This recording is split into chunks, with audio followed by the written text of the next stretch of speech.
Help all kids learn and grow with PBS Kids. Thank you for supporting your PBS station. Butterfly in the sky, I can go twice as high. Take a look, it's in a book, a reading rainbow. I can go anywhere. Friends to know and ways to grow. A reading rainbow. I can be anything. Take a look, it's in a book, a reading rainbow. Reading rainbow.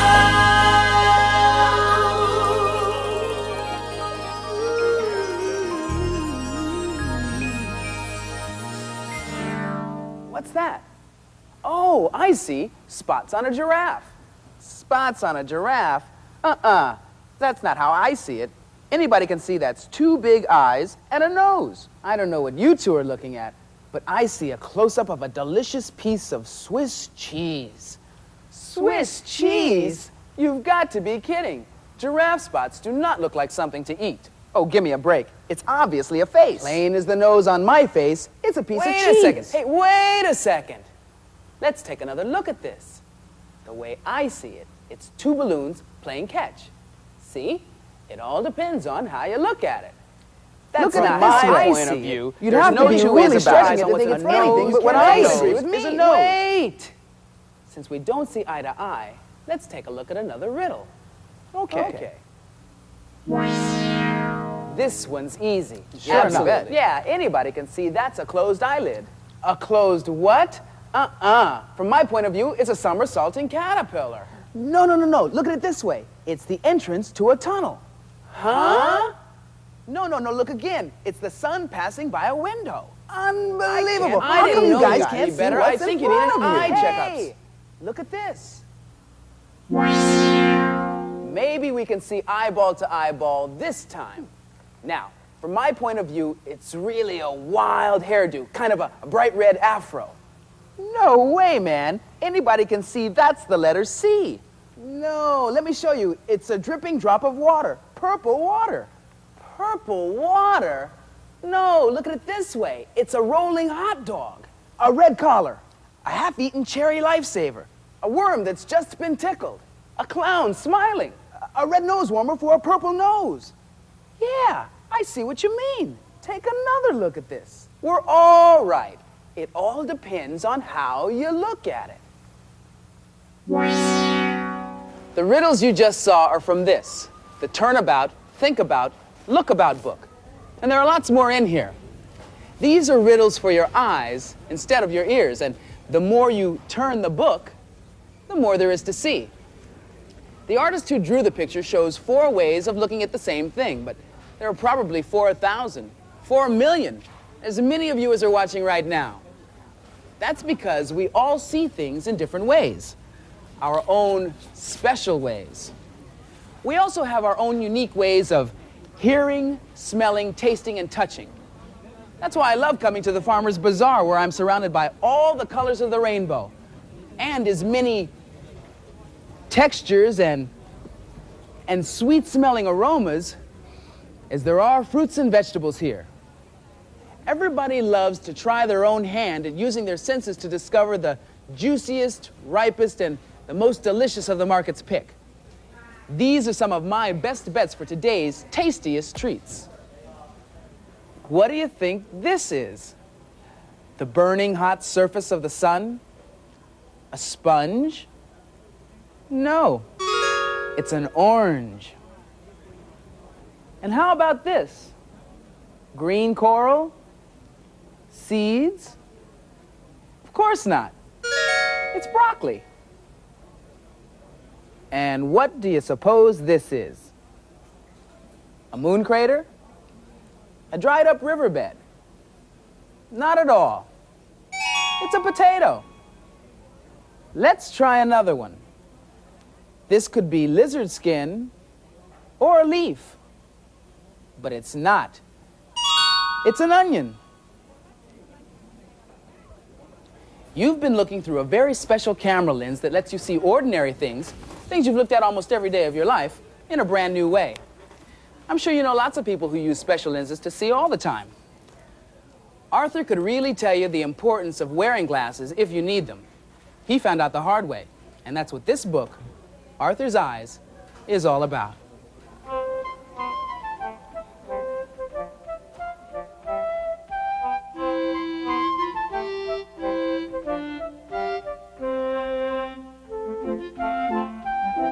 Arthur's Eyes. Story and pictures by Marc Brown. This is Arthur before he got glasses. He looked fine, but he couldn't see very well.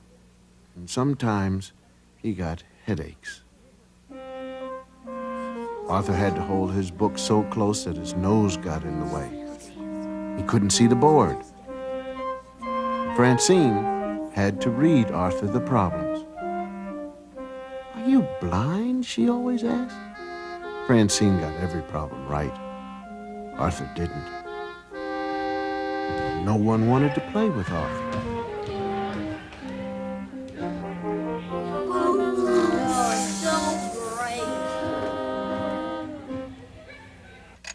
Arthur's father and mother took him to the optometrist. Dr. Iris tested Arthur's eyes. "You need glasses," said Dr. Iris. Arthur tried on all kinds of frames. He chose the ones he liked best. "You look very handsome in your new glasses," said his father. "Everything looks clearer," said Arthur. His mother told him he looked very smart.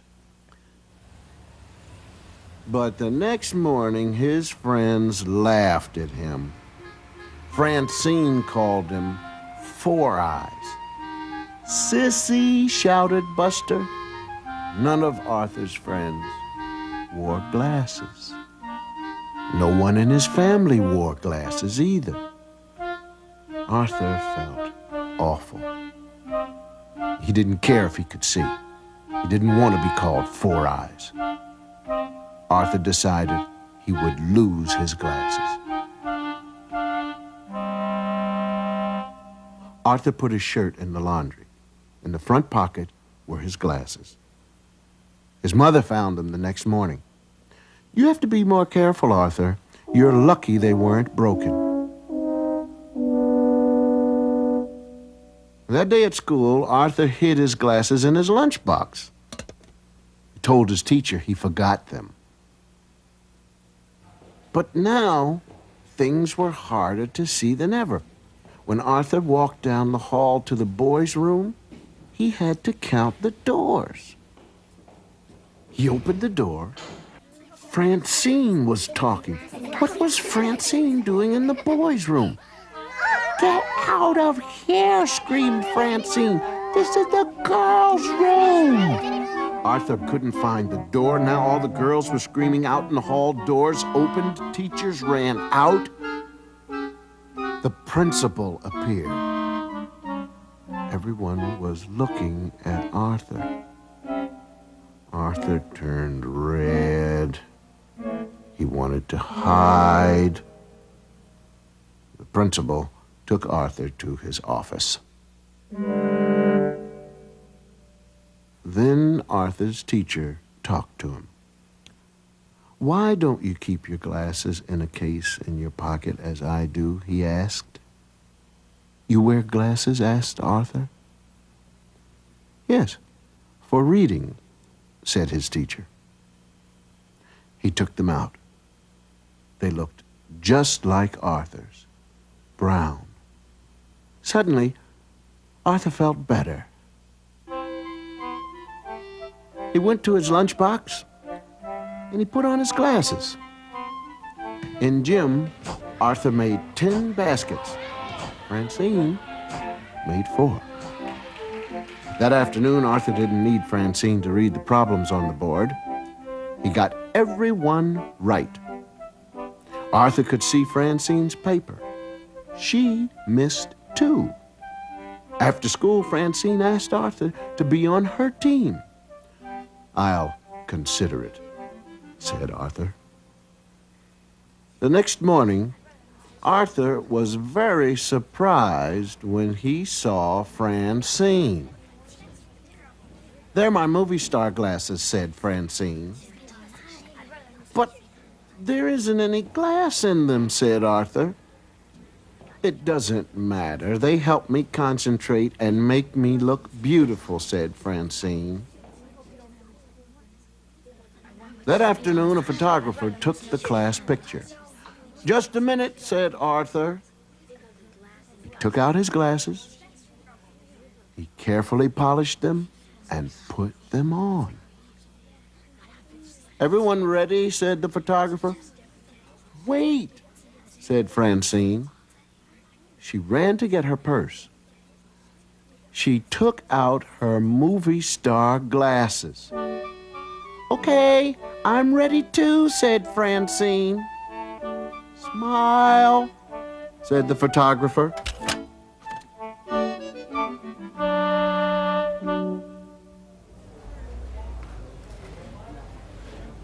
I wear glasses too. It certainly improved the view. Most of the time I wear contact lenses, but I like the way these look.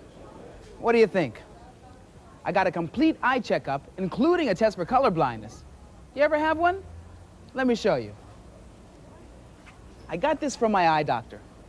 Now, if you have normal vision, you see the number 5. But if you have red-green color blindness, you don't see a number at all. Not very serious, you just have to be extra sure that your socks match and double-check traffic lights when you cross the street. But there's another kind of color blindness, kind that has nothing to do with your eyes. It has to do with your mind, not with what you see, but how you see it. And it has to do with your heart, not with who you see, but how you see them. People come in all different sizes, shapes, and colors, and when you see through the skin on someone's face to the person underneath, then you're colorblind in the best possible way. That's what these poems are about.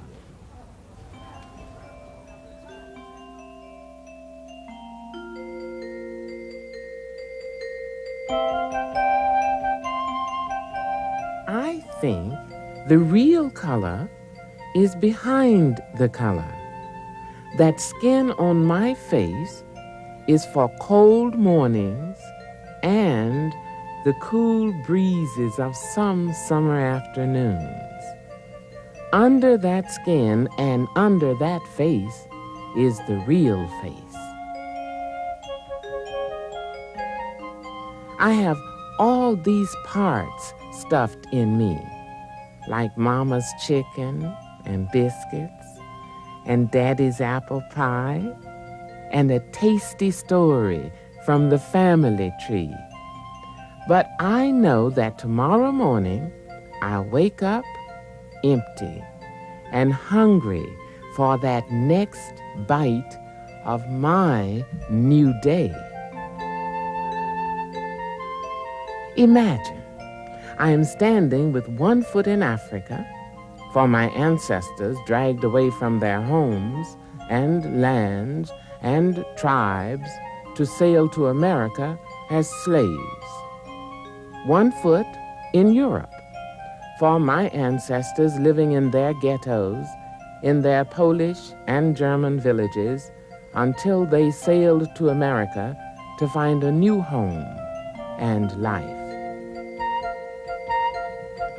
Imagine I'm standing with one foot in New York City for my first 8 years of riding the Central Park Carousel, walking on Broadway, listening to the music of the streets.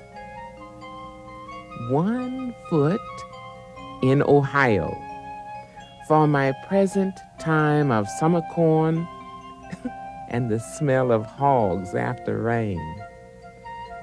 This town has birds that bring the mornings to my room. 4 foot feet, enough to make me sit right down.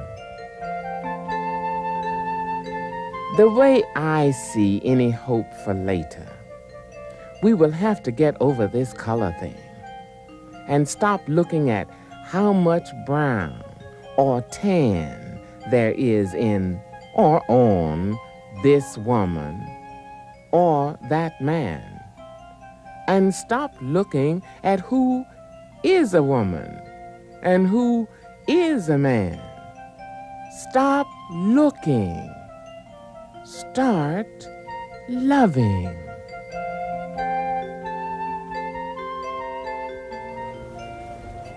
I'll take this one. I've got a movie in here. Well, at least that's what it looks like. Watch. This is a flip book, and I made it myself by drawing a series of pictures that change just a little bit each time.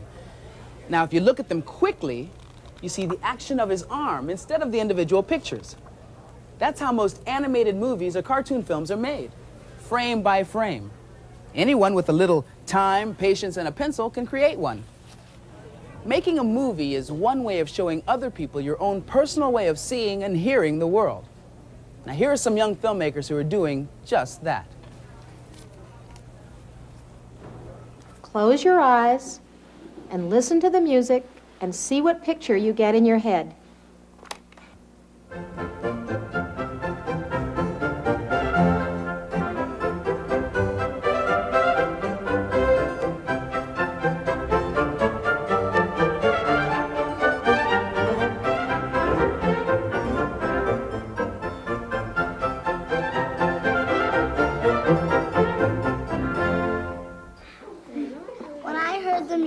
I saw a dancer, and I saw her dancing in a garden.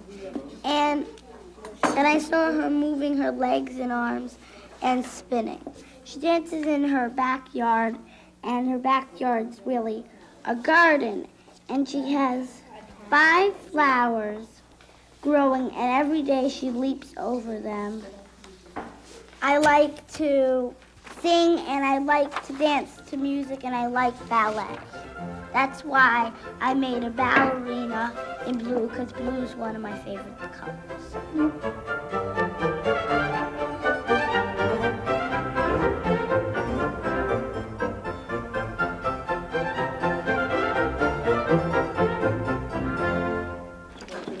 We all listen to the music, but people have different feelings and they do different things and everybody's different. Some people like to eat, some people like birds. Or if you just learned a game called dominoes, which I just learned, you're probably gonna think about dominoes. And so that's how it turned out for me. I see dominoes with hands and they're dancing and they're singing and they're just dancing along and they're jumping on each other and they're having fun.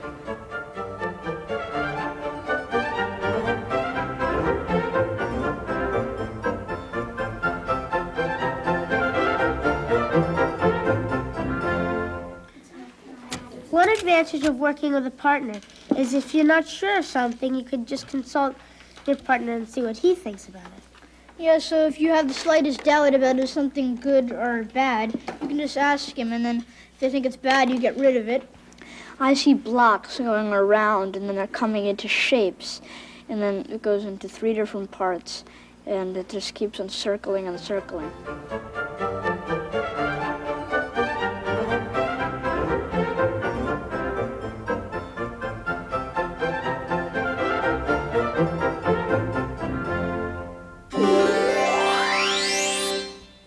If you use your other senses, smell, taste, hearing, and touch, you don't always need your eyes to know what's going on around you. Sometimes you don't even need your eyes to read a book.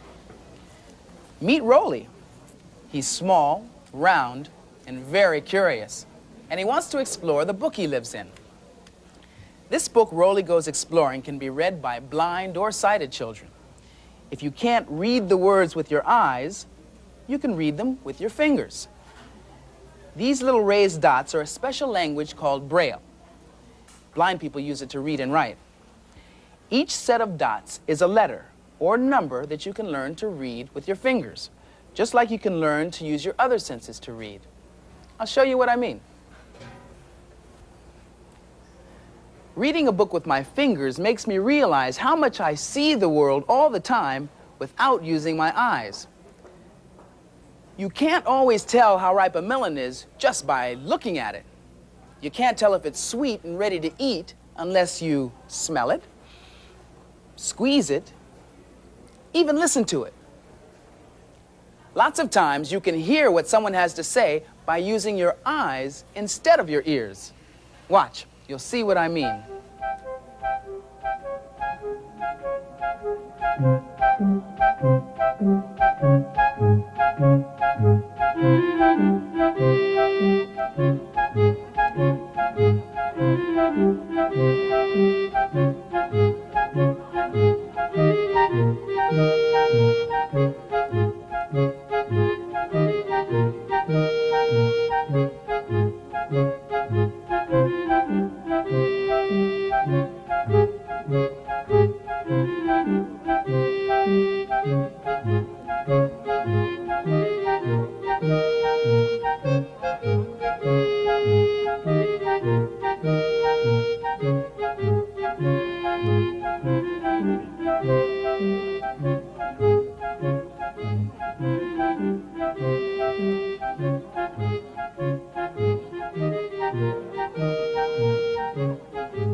For me?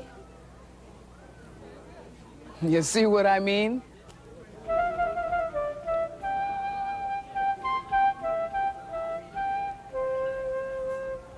Aww. Mime is just one way to communicate without saying anything. And American Sign Language is another. If you enjoyed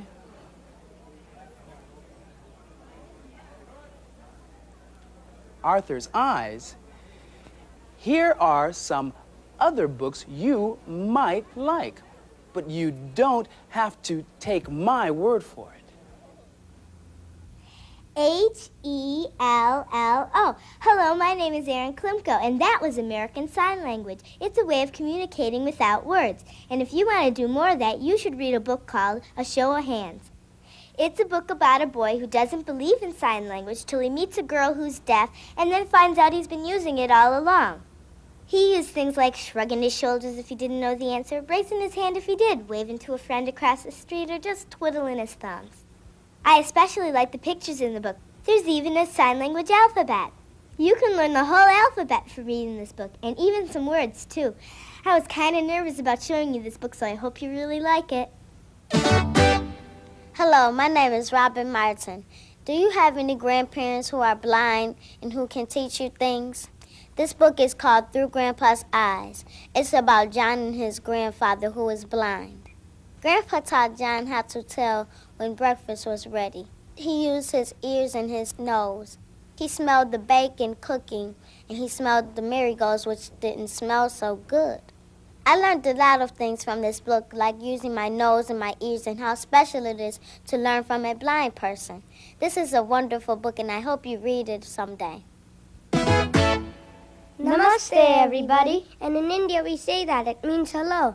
I'm Nilay Shah. I'm Nirav Shah, and he is my twin brother. Even though we're twins, we don't always agree on things. And we read this book called Is This a Baby Dinosaur? It's a science book. It is also a non-fiction book. My favorite part is the question that asks, look hard at anything you see. Is it what it seems to be? Sometimes it is, sometimes it isn't. You can really let your imagination fly.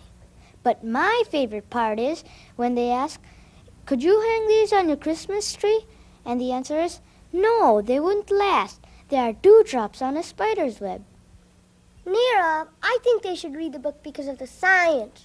But I think they should read the book because of the close-up pictures. Well, you can think what you want to think, but judge for yourself. Aujo! Boy, this guy makes Jaws look like a tadpole.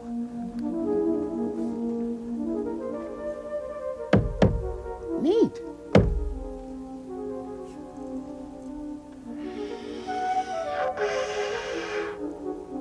Writing this letter is a big deal. I hope I can afford the postage on it.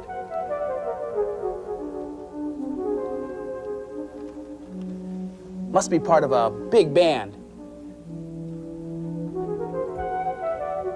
Hey there, big guy. Would it be too much to ask if I borrowed your gavel? Order in the court. Order in the court. Judging by the size of this, I'd be a big hit on the bench. Or tops in my art class. Am I having some sort of weird dream? Have my big ideas gotten the best of me? Or am I just in a toy store called KB in La Mesa, California? You know, if I were to judge myself just by what I see right now, I'd feel awfully small. It could make me feel pretty unimportant. Boy, that looks so tasty. Wow, thanks. I know I have a huge appetite, but this is ridiculous.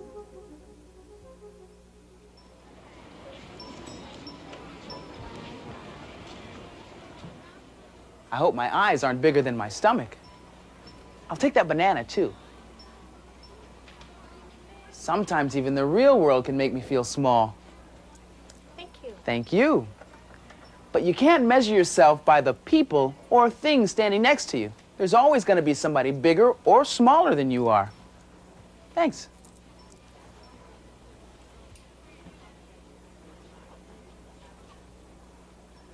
The only way to really know how big and important you are is to look inside yourself. The things around you aren't nearly as important as how you see yourself. Some people say the best things come in small packages. Others say bigger is better. It all depends on how you look at it. See you next time. See you next time. See you next time. See you next time.